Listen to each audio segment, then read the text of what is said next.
Keyboard mouse কিনে আজকে সুনা খাই গেলাম। বিষয়টা একটু ব্যাখ্যা করবে? কি হয়েছে তাহলে শোনো ব্যাপারটা। আমি রাস্তায় উঠে ডেলিভারি বয়ের পিছনে দাঁড়ায় রয়েছে, তখনই আমার দ্বারা ফোন করেছে ডেলিভারি বয়, কারণ আজকে আমার একটা পার্সেল আছে। আর ব্যাগখানা খুলে ধরাই দিল পার্সেল খানা আমার হাতে, আর তার সাথে টাকা খানো স্যাপ দিয়ে গুনে নিয়ে নিল। কত লোক এক জায়গা হয়েছে, দেখো কি অর্ডার করছে তাই দেখার জন্য। আজকে অর্ডার করছে একটা মাউস আর একটা কিবোর্ড, একেবারে সুন্দর চকচকে রাঙা কালারের একখান অর্ডার করছি কিবোর্ড, আর তার সাথে আবার একখান মাউসও দিছে। আর এইটা হচ্ছে ওয়্যারলেস কিবোর্ড মাউস, তার এর কোনো জুট ঝামেলা নিয়েই লাগবে না। আর এই মাউস খানা খুলে প্রথমে মাউসের পিছনে রিসিভার খান চেক করে নিচ্ছি, কারণ এটা অনেক সময় মিসিং থাকে, আর এটা না থাকলে পরে চলবেই না কিবোর্ড মাউস। আর এই মাউস কিবোর্ডে কোনো ইনবিল্ড ব্যাটারি ছিল না, তাই এর মধ্যে একখান ট্রিপল এ ব্যাটারি প্রথম ভরে নিয়ে অন করতেই দেখলাম যে ঠিকঠাকই আছে। আর কিবোর্ডের মধ্যে দিতে হবে ডবল এ ব্যাটারি, যেগুলো মোটামুটি খুঁজে পাচ্ছিলাম না কোনো দোকানে, তাই আপাতত রিমোটের ব্যাটারি দিয়ে কাজ চালাচ্ছি। কিবোর্ডের মধ্যে দুইখানা ডবল এ ব্যাটারি আর মাউসের মধ্যে আছে একটা ট্রিপল এ ব্যাটারি, মোট তিনখানা ব্যাটারি লাগবে এই কিবোর্ড আর মাউসের সেটটা চালানোর জন্য। তোমরা তো ভাবে না আবার কম্পিউটার কিনছি, অত টাকা আমার দ্বারে নাই।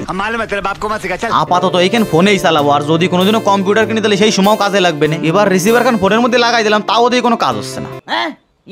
তারপরে দেখি আমি তো মাউসই অন করে নিতে চলবে কেম ভাই।